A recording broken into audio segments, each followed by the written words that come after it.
할렐루야. 어제는 너무 무거운 주제로 해서 또 시간도 많이 했더라고요. 죄송합니다. 그래서 우리 담임 목사님께서 30분 해야 된다. 30분 넘어지면 절대 안 된다. 네, 알았습니다. 또 전화를 하셨어요. 30분에 네, 알았습니다. 그런데 어제는 성령께서 역사하셔서 도무지 그럴 수가 없었습니다. 더 못한 것이 조금 더 아쉬워가지고요. 그래서 조금 마음에, 그런데 너무 무거운 주제라 좀 정말 고민 많이 했었는데, 그래도 또 하나님께서 은혜를 주셔서 어제 잘 강론을 마쳐서 감사드립니다. 목사님 말씀하신 대로 코로나가 굉장히 심한데 이 새벽에 참 그럼에도 불구하고라는 말이 굉장히 참 우리에게 의미를 많이 주는 접속사이지요.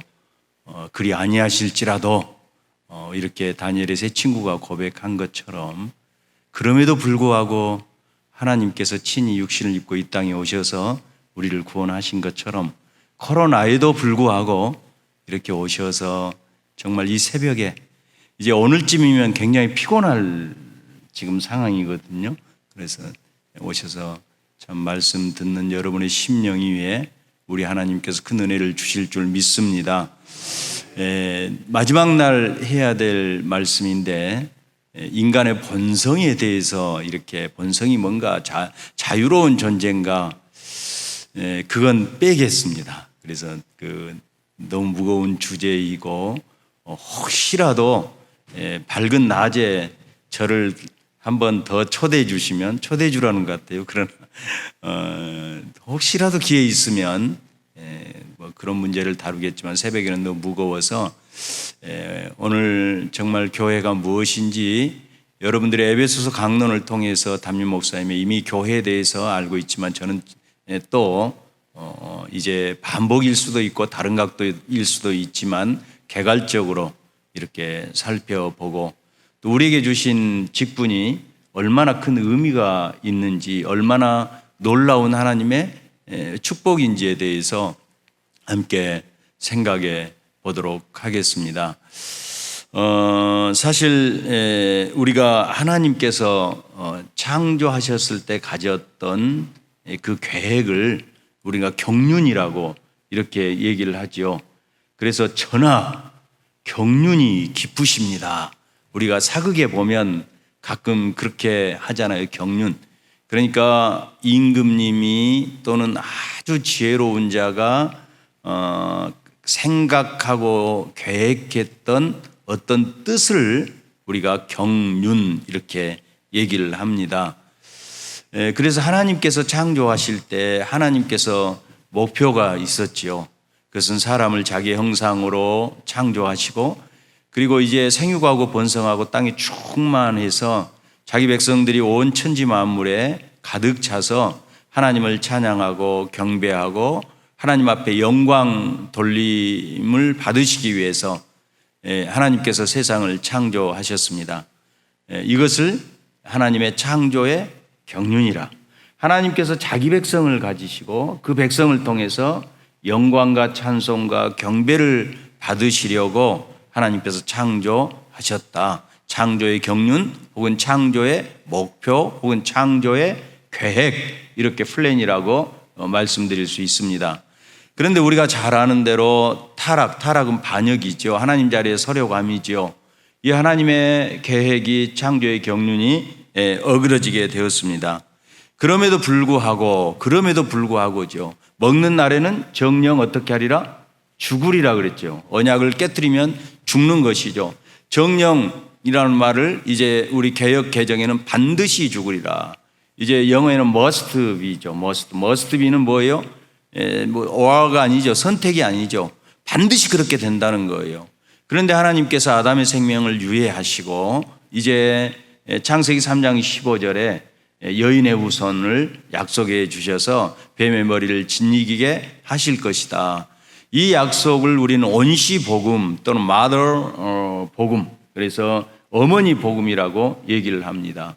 그러면 하나님께서 그럼에도 불구하고 아담이 반역했음에도 불구하고 아담을 바로 아담이 대표자이기 때문에 아담뿐만 아니라 이 온 우주 하나님의 창조물이 다 무로 돌아가야 되는데 그렇게 하지 않으신 이유가 무엇입니까?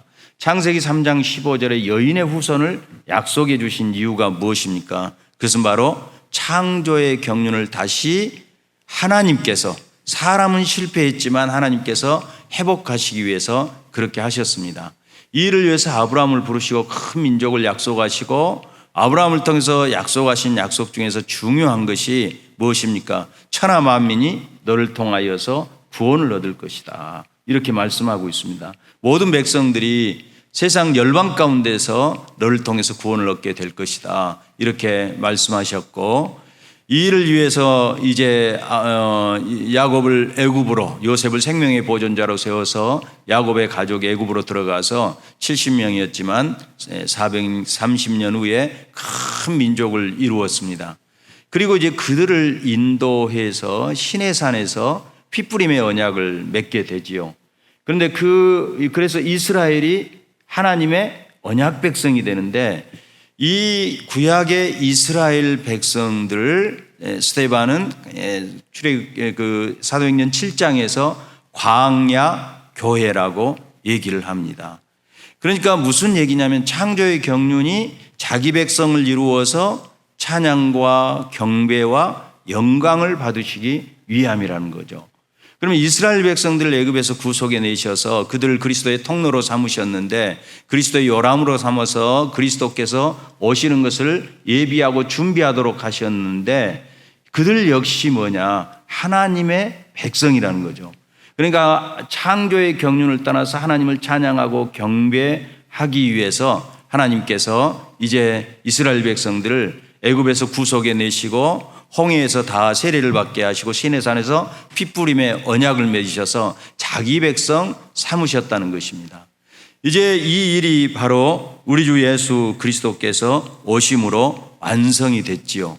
이스라엘 백성들은 성막 가운데서 하나님을 섬겼지요. 그런데 우리 주님께서 말씀이 육신이 되어 우리 가운데 거하심에 우리가 아버지의 독생자의 영광을 보니 은혜와 진리가 어떻게 하더라? 충만하더라. 이렇게 말씀하고 있습니다.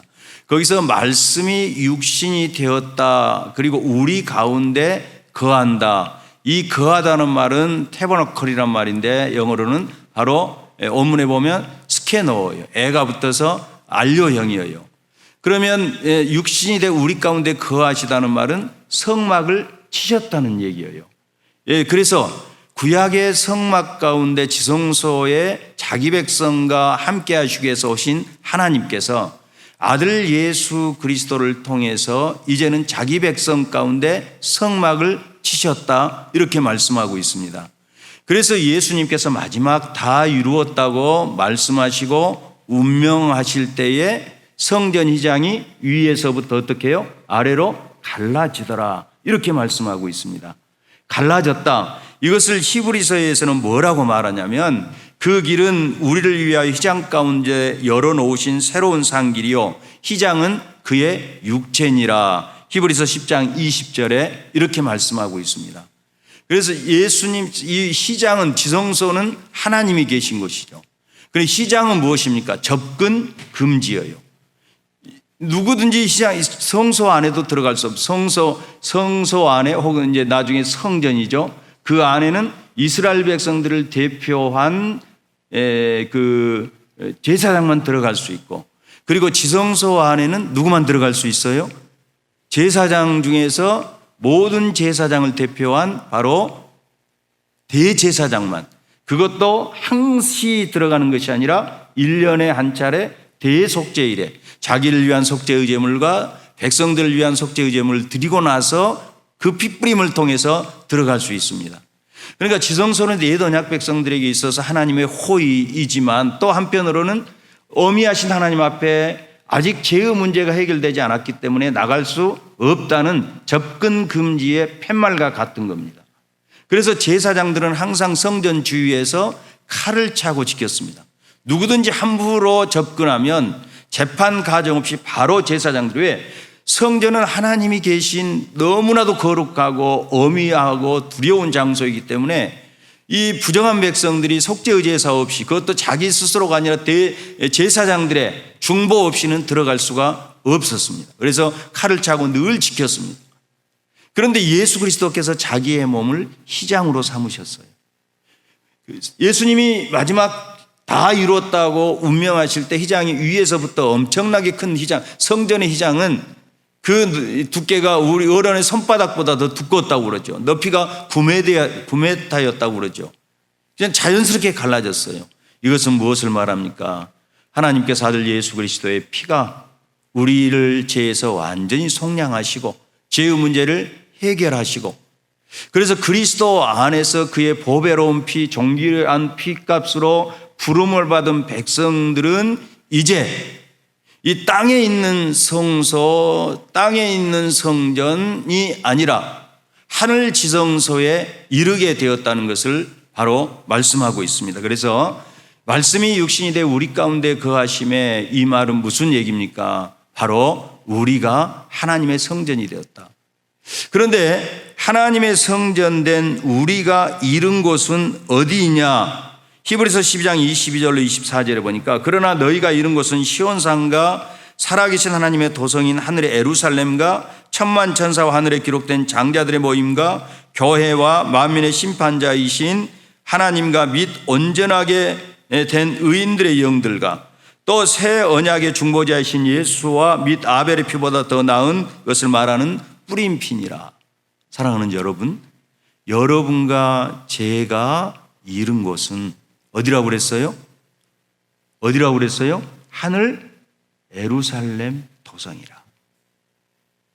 우리는 너무 보이는 것을 따라서 믿기 때문에, 아이고 목사님 무슨 얘기입니까? 우리가 언제 하늘 예루살렘, 하나님이 계신 곳에, 우리보다 앞선 선배들이 가신 곳에, 그리고 천군 천사들이 있는 곳에, 그리고 우리를 위해서 피 뿌린 예수 그리스도가 있는 곳에 우리가 이르렀습니까? 그런 성경은 그렇게 말하고 있지 않아요. 오늘 앞의 말씀도 하나님께서 그리스도와 함께 우리를 하늘에 앉히셨다고 말씀하고 있습니다. 그건 4장에 나오죠. 그러니까 여러분과 제가 예배 드릴 때에 굉장히 중요한 그런 영적인 의식이 있어야 됩니다. 이 강단 앞에서 예배 드리는 것이 아니라, 우리가 그리스도의 이름으로 예배를 드리면 하나님 보호자 앞에서, 하나님 의자 앞에서 예배 드린다는 겁니다. 이것이 구약 백성과 우리와 차이점입니다.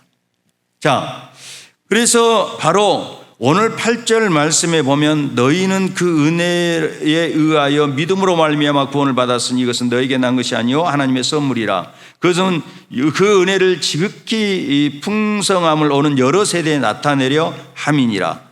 그리고 10절 보면, 이는 3장 10절입니다. 이는 이제 교회로 말미암아 하늘에 있는 통치자들과 권세자들과 에게 하나님의 각종 지혜를 알게 하려 하심이라. 이렇게 말씀하고 있습니다.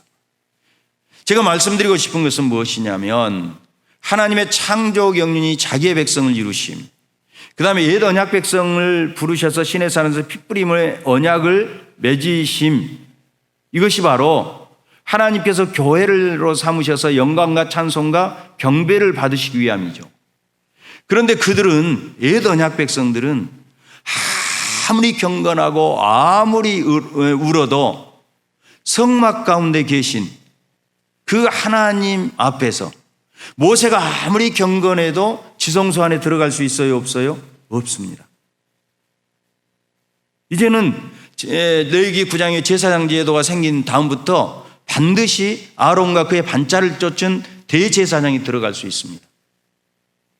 그런데 이제 여러분과 제가 새 언약 백성이 되었을 뿐만 아니라, 하나님께서 그리스도 예수 안에서 바로 우리를 교회로 삼으셨다는 것입니다. 그러니까 여러분과 저는 안성된 구원의 시대에 살고 있다는 거죠. 하나님께서 옛 언약 백성들을 자기 창조의 경륜의 구원의 동역자로 삼으셔서 하나님의 창조의 경륜을 이루어 가셨는데, 여러분과 저를 마지막 시대의 하나님의 백성으로 부르셔서 교회를 통해서 하나님께서 창조의 경륜을 이루어 가신다는 것입니다. 그러니까 다시 말하면 여러분과 제가 한번 따라서 합시다. 하나님의 동역자, 교회가 마지막 시대에 하나님의 구원 경륜을 이루기 위해서 동역하는 동역자가 되었다는 것입니다. 그래서 여러 하나님의 은혜의 지극히 풍성함을 여러 세대에 나타내는 것이 하나님의 새 언약 백성으로 부름받은 교회이고, 그리고 교회로 말미암아 하늘에 있는 통치자들, 천사를 말하죠. 좀 다르게 해석하신 분들도 있지만 영적인 지성적인 존재를 하늘에 있는 말을 하죠. 그들도 하나님의 창조의 경륜을 누구를 통해서 보느냐? 바로 교회를 통해서 보게 된다는 거죠. 하나님의 지혜를 어디를 통해서 보게 되느냐? 교회를 통해서 보고 깜짝 놀란다는 것이죠. 그러니까 여러분, 교회는 그리스도께서 핏값으로 사신 그리스도의 몸이기도 하지만 하나님의 마지막 시대의 동역자이고, 이 일을 위해서 하나님께서 친히 육신을 입고 이 땅에 오셔서 구속을 이루셨기 때문에 교회는 영광스러운 존재고, 참으로 교회는 존귀한 공동체이고, 그리고 이 교회는 세상의 어떤 것과도 견줄 수 없는 참으로 유일한 생명의 공동체인 것입니다. 우리가 교회에 대해서요, 우습게 생각하면 안 돼요. 종교개혁자들은 생각할 때에 이 교회에서 출교를 당하면 그 해당 교회에서 그 권징을 풀지 않으면 하늘에서 매이면 그 교회가 땅에서 매이면 하늘에서 매인 것처럼 그가 해벌을 받을 수가 없습니다. 왜냐하면 교회가 그렇게 중요한 것입니다. 또 교회는 보편교회죠. 보편이라는 것은 무슨 얘기입니까? 시간과 공간을 초월한 것이죠. 그래서 과거나 현재나 천상에 있는 교회나 지상에 있는 교회나 모든 교회가 가톨리코스, 보편교회라는 거죠. 에클레시아. 우리는 이 말을 우주적인 교회라고 표현을 하죠. 자, 그러면 하나님께서 이제 아들 예수 그리스도를 통해서 우리를 마지막 시대의 구원 경륜에 동역하는 하나님의 백성, 즉 교회로 삼으셨는데, 이 교회를 목표로 하나님께서 구원 경륜을 이루시다가 아들 그리스도 예수 안에서 이제 그 목표를 성취하셨는데, 이 교회가 보편교회, 과거나 미래나 그리고 하늘에 있는 교회나 땅에 있는 교회가 다 바로 하나님의 교회인데, 이 교회가 유형계, 눈에 보이는 가시적인 교회로 나타날 때에 항상 무엇으로 나타나느냐? 조직으로 나타납니다. 그러니까 을지문화 간조나 우리나라의 김교신이나 씨알의 소리로 유명한 함석헌 선생이 이 조직 교회를 부정을 했어요. 이걸 무교회주의자라고 얘기를 해요. 그런데 교회는 바로 하나님께서 에베소 4장 11절로 12절에 보면 어떤 사람들은 사도로, 어떤 사람들은 선지자로, 이건 비상시대에 주신 하나님의 계시의 담지자들이었기 때문에 이제는 더 이상 없지요. 어떤 사람은 복음을 전하는 자로, 어떤 사람은 목사와 교사로 삼으셨으니 이는 성도를 온전하게 하여 봉사 일을 하며 그리스도의 몸을 세우려 하심이라, 이렇게 말씀하고 있습니다. 물론 이 교회가, 조직교회가 참교회냐 거짓교회냐, 정말로 교회하는 그런 구별은 여러 가지가 있죠. 니케아 콘스탄티노플 신경에서 고백되어진 대로 하나의, 그리고 거룩하고 보편적인, 그리고 사도적인 교회가 돼야 되고, 이 교회가 거짓교회가 많다는 거예요. 그래서 종교개혁자들은 참교회인지 거짓교회인지를 구별하기 위해서는 세 가지가 있어야 되는데, 첫째는 말씀이 신실하게 선포가 되고, 두 번째는 성례가 정당하게 집행이 되고, 세 번째는 권징이 신실하게 시행돼야 된다. 이렇게 해서 지상의 교회는 가라지가 있기 때문에 참교회와 거짓교회를 나눌 수 있는 것이죠. 그런데 이런 교회가 조직으로서 형태가 드러나는데, 이제 우리가 속한 교회를 장로교회라고 얘기를 합니다. 장로교회는 칼빈과 낙스나 그리고 칼빈의 후예들은 장로교회가 가장 성경적인 교회라고 믿고 있습니다. 그러면 이 교회의 형태가 여러 가지가 있죠. 비서압, 이 다스리는 감독 제도가 있지요. 그리고 해중제도가 있지요. 해중제도도 칼빈주의 해중파들이 사실은 영국의 청교도 국교의 밖으로 해서 퓨리탄이 되어서 이렇게 신대륙 뉴 잉글랜드로 이주한 거죠. 아무튼 그런 건 다 할 수가 없고, 그러면 장로교는 어디서 왔느냐? 제가 생각할 때는 만인 제사장에서 왔습니다.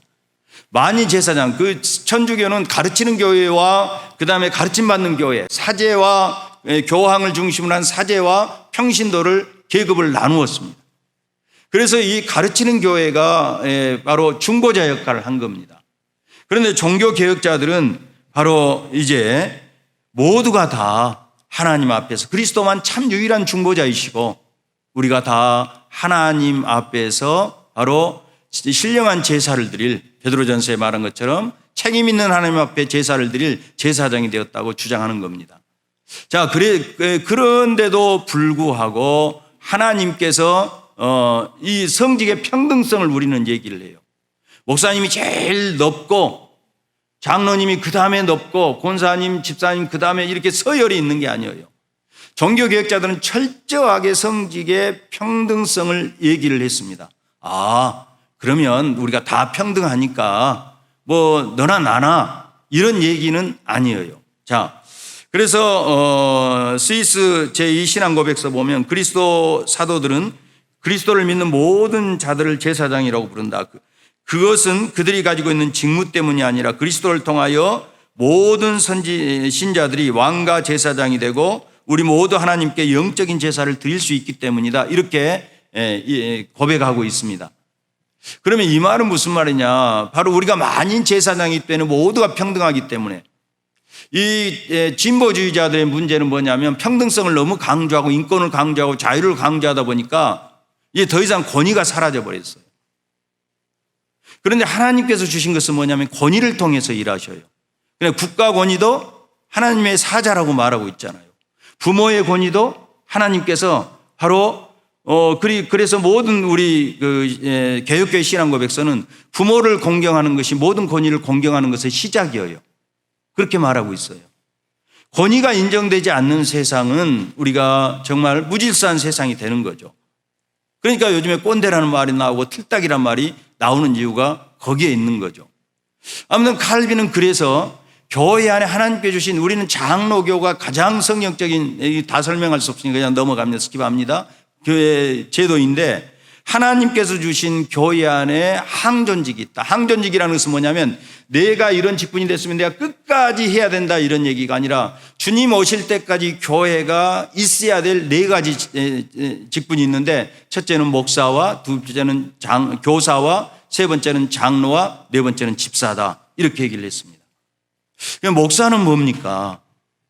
우리가 참된 교회인가 거짓 교회인가를 구별할 때에 제일 첫 번째가 뭐라고 그랬어요? 말씀이 신실하게 선포되느냐 선포되지 않느냐. 그렇죠? 그리고 두 번째가 성례가 정당하게 집행되느냐 집행되지 않느냐.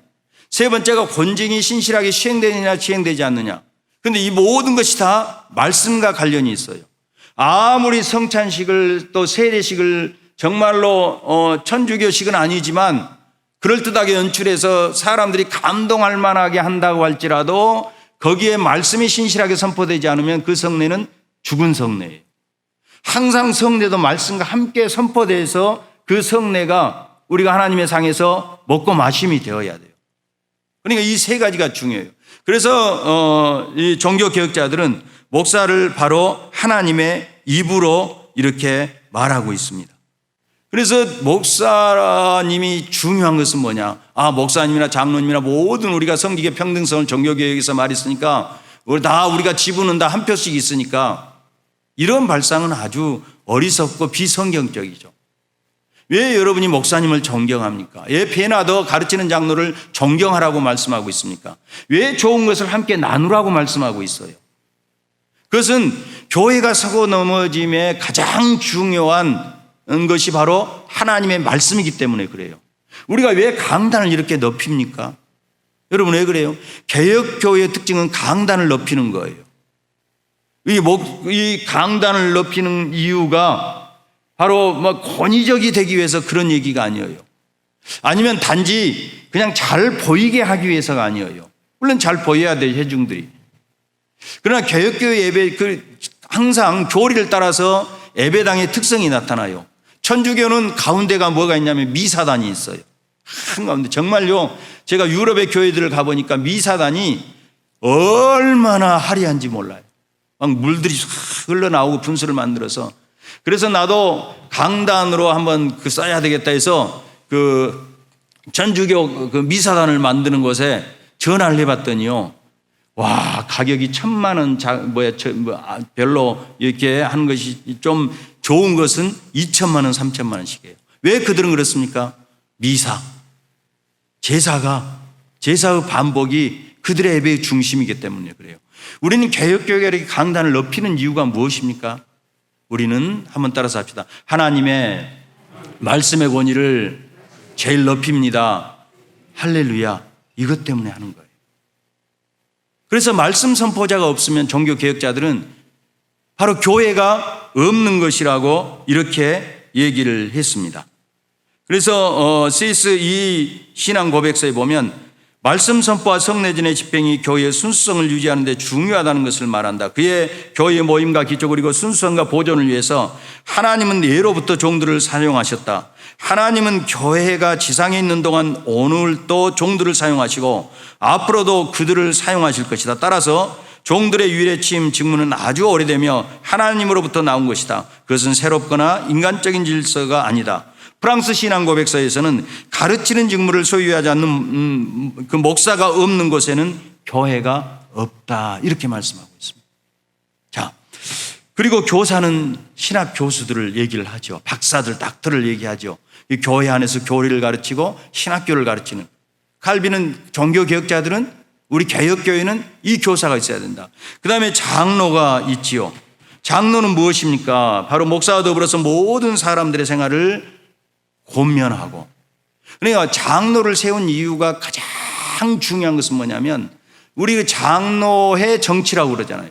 말씀을 선포하는 목사, 장로, 그 다음에 목사를 협력해서 목사님과 함께 당의 컨스토리라고 그러는데, 컨시스토리라고 그러는데, 그 당회를 구성해서 뭘 하느냐. 당회원들이 늘 모여가지고 목에다 힘주고 우리 뭐 할 것인가, 언로회처럼 그렇게 하라고 당회를, 아니면 뭐 행정적인 일을 하라고 당회를 처음에 세웠느냐? 아니에요.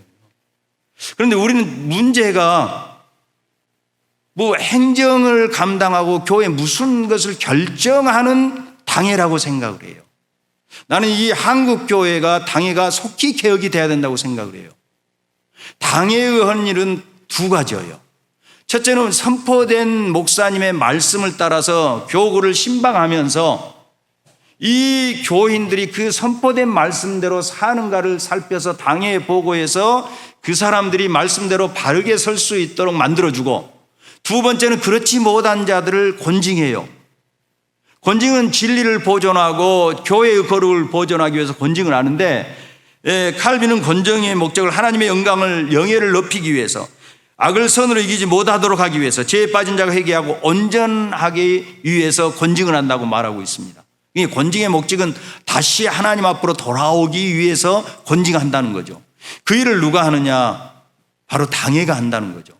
그러니까 당회의 중요한 직무는, 처음에 당회가 시작됐을 때 목사님이 말씀을 선포하면 그 말씀대로 사는지 자기가 맡은 교구에 돌아다니면서 신방을 하는 거예요. 그러니까 사실은 목사님이 신방하는 것이 아니라 장로님들이 신방을 해서, 목사님이 이번 주에 선포한 말씀이 무엇이었느냐, 그리고 어떻게 살고 있느냐, 이걸 묻는 거예요. 그리고 그렇게 살고 있는지 살고 있지 않는지를 살펴서 보고해서 그렇게 살 수 있도록 권면하는 거예요. 그래서 저희 선생님은 치리장로라고 말하, 치리라는 말도요, 그냥 이런 뭐죠? 다스릴 치자다, 리자를 법리라고 말할 수 있어요. 말씀을 따라서 다스리는 장로지 그냥 권위를 가지고 내가 생각한 대로가 아니에요. 여러분, 교회 회의에서 가장 중요한 것은 무엇입니까? 우리는 다 성령 안에 거하고 성령이 우리 안에 거하시기 때문에 우리는 다 성령의 지혜를 가진 자예요. 그러니까 교회는 민주주의 방식으로 무엇을 다수로 결정하는 것이 아니라 한두 사람이 결정하기 힘드니까 모든 성령의 지혜를 받는 사람들이 모여서 하나님의 뜻이 무엇인가를 찾는 것이 교회 회의의 목적이에요. 당회의 목적도 뭐냐? 우리가 다수로 무엇을 결정하자는 것이 아니라 정말 교인들로부터 지혜, 성령의 지혜가 충만한 사람들이 일종의 대의 체제죠. 그분들이 모여서 하나님의 뜻이 무엇인가를 찾아서 하나님의 뜻을, 그러니까 우리가 당에 모이기 전에 엄청난 기도를 해야 돼요. 하나님의 뜻이 무엇인가를 물어야 돼요. 그리고 말씀을 통해서 그 뜻이 무엇인가를 분별할 수 있어야 돼요. 그래서 하나님의 뜻을 찾아서 결정하는 것이 바로 교회의 저는 결정이라고 믿고 있습니다. 아무튼 그래서 장로님을 세웠다는 거죠. 그리고 집사가 있습니다. 이 집사는 처음에는 구제하기 위해서 세웠어요. 그런데 이 집사님이 있으면 바로 구제하는 일과 그리고 교회 재정을 살피는 일을 하도록 했습니다. 그리고 권사가 있죠. 우리는 준항존직이라고 얘기를 하는데 사실은 이 권사라는 제도가 에슬리에 의해서 만들어졌는데 이그저트라고 그러죠. 열심히 권면하는 자, 열심히 섬기는 자. 그래서 목사님을 조력하도록 처음에 만들었었는데 미국 장로교회, 감리교는 합하면서 권사 제도를 없앴는데 우리나라는 이제 총회에서 신실한 여자분들, 여자는 안수할 수가 없거든요. 주님 오실 때까지 아무리 세상이 변하고 성 정체성이 사라진다고 할지라도 우리는 장로교회에서는 여자 목사를 안수할 수가 없어요. 그래서 권사님을 안수하지 않고 세워서 목사님을 조력하고, 권자는 무슨 권자냐? 권할 권자예요. 사자는 무슨 사자냐? 집 살 때 일사자인 것처럼 바로 일사자예요. 선비사자가 아니에요. 또는 스승사자가 아니에요. 그래서 권면하는 일, 여성도들이 많기 때문에 그래서 세워주셨는데, 그러면 이 직분이 정말 어떤 직분이냐 하는 거예요. 내가 정말 교인들한테 인정받아서 장로님으로 피택된, 우리도 이제 장로님 한 분과 안수집사님 한 분 피택해서 이제 기도 중에 있습니다. 그리고 이제 7월 달부터 훈련을 해야 됩니다. 그런데 사람들이 생각할 때, 교인들이 나에게 표를 줘서 이렇게 직분 피택이 되었으니까 내가 굉장한 그래도 인기도 있고 인정도 받았구나. 혹시 이렇게 생각하시는 분 계십니까? 이건 넌센스입니다. 아시겠죠? 여러분이 저나 우리 모두가 생각해야 될 것은 무엇이냐? 사도 바울이 고린도 후서에 말하기를 우리가 무슨 일이든지 우리에게 난 것 같이 스스로 만족할 것이 아니니 우리의 만족은 오직 하나님께로 낳느니라. 이렇게 말씀하고 있습니다.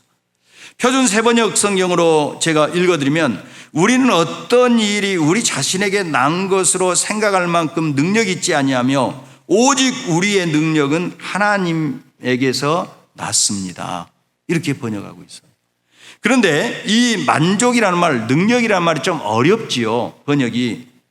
이게 이카노테스란 말인데 이 말을 영어로 말하면 뭐냐면 컴피턴스란 말이에요. 컴피턴스란 말은 자격이란 말이에요. 능력이란 말도 있지만. 그러니까 내 직분의 자격은 내가 능력이 있어서, 그럴 자격이 있어서 그런 직분을 얻는 것이 아니라, 하나 한번 따라서 합시다. 하나님께로 낳느니라. 누가 주셨다고요? 그렇게 믿으시면 한번 힘차게 배에다 힘을 주고 아멘 한번 하시기 바랍니다. 그렇게 믿으십니까? 우리 개혁교회 장로교회에서 가장 중요하게 생각한 것이 뭐냐면 하나님의 주권, 하나님의 주권이에요. 구원도 뭘로 받았어요? 자격이 있어서 받았어요? 은혜로 받았어요. 우리가 마지막 하나님 앞에 서는 것도 돌토신경에서 마지막 성도의 견인을 결정했는데, 성도의 견인이라는 것은 성도가 인내한다는 말이 아니라 하나님이 인내하셔서 우리의 구원이 완성되도록 만드셔요. 그러니까 우리가 마지막 하나님 앞에 서는 것도 누구의 은혜예요? 우리가 직분 받아서 사는 것도 누구의 은혜예요? 그렇죠. 교회 안에서 봉사하는 것도 하나님의 은혜고, 내 손가락 하나 까닥하는 것도 하나님의 은혜가 궁휼하심이 아니면 안 돼요. 그러니까 여러분들이 직분을 감당할 때에 정말 가슴에 새겨야 될 것은, 나를 충성되게 여겨서 하나님께서 직분을 맡기셨다는 거예요. 그럴 자격이 없는데, 이 생각을 가지지 않으면 교만이 일어나고, 내가 아니면, 이 생각을 하기 시작하면 교회 공동체에 큰 문제가 생겨요.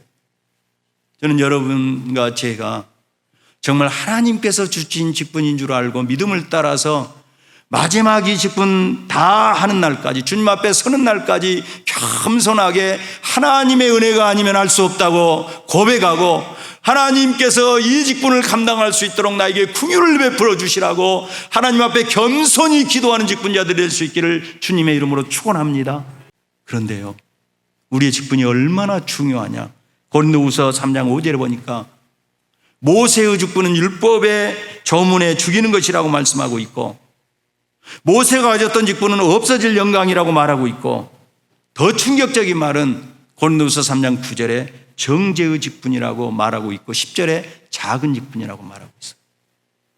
그런데 여러분과 제가 받은 직분, 새 언약의 직분이죠. 7절에 돌에 써서 새긴 죽게 하는 율법의 조문의 직분도 영광이 있어 이스라엘 자손이 그 모세의 얼굴에 없어질 영광 때문에 그 얼굴을 주목하지 못했어요.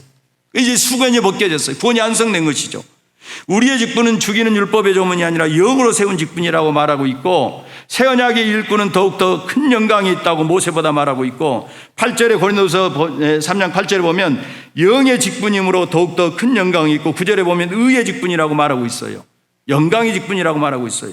11절에 보면 길이 있을 영광이라고 말씀하고 있어요. 왜? 모세는 울어도 어디에서 울어요? 성전 지성소에 가서 웁니까? 성막 밖에서 웁니까? 아무리 경건해도, 구약의 모세와 신앙의 선진들이 아무리 경건하다고 할지라도 그러죠. 그들과 우리는 비교할 수가 없죠. 그들이 이룬 곳은 성막 밖이에요. 그런데 여러분과 제가 이룬 것은 하늘 예루살렘 도성이에요. 완성된 구원의 시대에 살고 있어요. 그러니까 하나님께서는 모세의 직분을 초롱불의 직분이라고, 촛불의 직분이라고 말하면, 여러분과 저의 직분은 이 전기불의 직분, 태양의 직분이라고 말씀하고 있는 거예요. 여러분, 기가 막히지 않습니까? 여러분과 제가 모세보다도 엘리야보다도 뛰어나서 그런 게 아니에요. 여러분과 제가 그리스도 예수의 피로 구원을 받고 주님께서 창조의 경륜에 동행할 동역자로 피값으로 사셔서 몸된 교회를 세우셨는데, 그 몸된 교회에서 받은 직분이기 때문에 모세와 구약의 선진들의 직분보다도 더 영광스러운 직분이라고 말씀하고 있습니다. 이에 말씀을 맺습니다. 사랑하는 성도 여러분, 여러분과 제가 이 놀라운 사실을 기억할 수 있기를 바랍니다. 저는 지금은 이 타투가 너무너무 막 이렇게 문신 막 이렇게 해가지고, 전에는 조폭들만 문신한 줄 알았더니 요즘에는 누구나 할 것 없이 목욕탕에 가보면, 코로나 때문에 목욕탕 안 간 지가 너무 오래돼가지고 이제 잊어버릴 것 같아. 어떻게 생겼는지. 막 용을 막 기르고 잉어 그리고 막 왔어요. 그런데 옛날에 바늘로 땀을 떠가지고 성질이 지랄 같은 지성적이신 분들, 성정이 개 같은 개성이 있으신 분들이 뭐라고 쓰냐면, 팔에다가 혹시 여기에 쓰신 분이 있으면 용서하십시오, 참을 인자를 딱 써요. 그러죠? 나는 참고 또 참아야 되겠다. 자기 몸에 새긴 거예요. 그런데 여러분과 제가 새긴 것은 우리 마음판이에요. 성령께서 마음판에 말씀을 새기셨습니다. 여러분, 기도 많이 하시고, 정말 목사님이 선포한 말씀을 생명의 말씀으로, 하나님의 입에서 나오는 말씀으로 받아서, 내 직분은 모세의 직분보다 더 영광스러운 직분이구나. 할렐루야.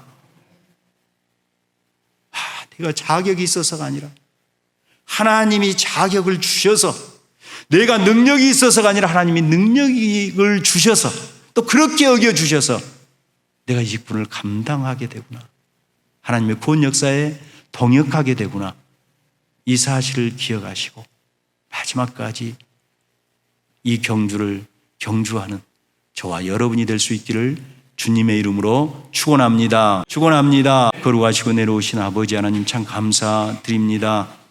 오늘 창조의 경륜의 성취로서 그리스도께서 교회를 핏값으로 세우시고 우리에게 직분을 주셔서 하나님의 창조의 경륜에 동역하게 하심을 감사드립니다.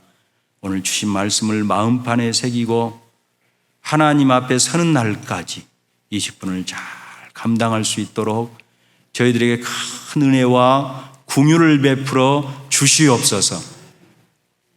우리의 주 되신 예수 그리스도의 이름으로 기도드리옵나이다. 아멘. 이제는 핏값으로 사신 교회의 머리가 되신 주 예수 그리스도의 은혜와 아들 예수 그리스도를 아낌없이 주시고 자격 없지만 자격 있는 것처럼 여겨서 직분을 허락하셔서 마지막 구원 경륜에 동역해 하시는 하나님의 신실하신 사랑과 말씀을 들을 때마다 깨닫게 하시고 우리를 격동하게 하셔서 말씀대로 살게 하시는 성령님의 교통하심이 이 새벽에 참석한 사랑하는 언약 백성들 머리 위에 그리고 한우리교회 모든 주의 백성들 머리 위에 이제로부터 영원토록 함께 있을지어다. 아멘.